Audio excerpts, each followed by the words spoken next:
আজকে হাঁসের মাংসর পার্টি হবে।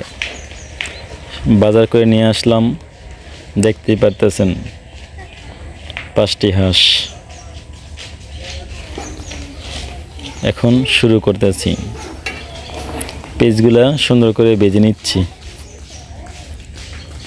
নেওয়ার পরে মশলা দিয়ে এখন মাংসটা ভালোভাবে কষাবো। যারা হাঁসের মাংস রান্না করতে পারেন না ভালো, তারা অবশ্যই এই ভিডিও দেখে শিখবেন।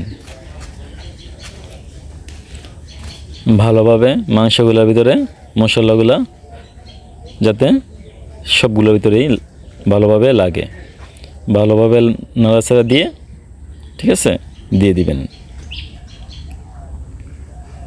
দেখতেই পারতেছেন কীভাবে মশলাগুলো আমি মাংসের ভিতরে নাড়াচাড়া দিয়ে দিতেছি।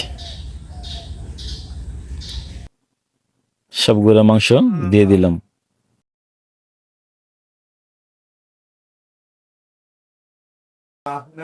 দেখতেই পারতেছেন এখন হালকাভাবে একটু কষিয়ে নিলাম। এখন পুরোপুরি কষানো শেষ, সব মশলা দেওয়া শেষ। দেখতেই পারতেছেন রান্নাটা কেমন হলো অবশ্যই জানাবেন কমেন্টে।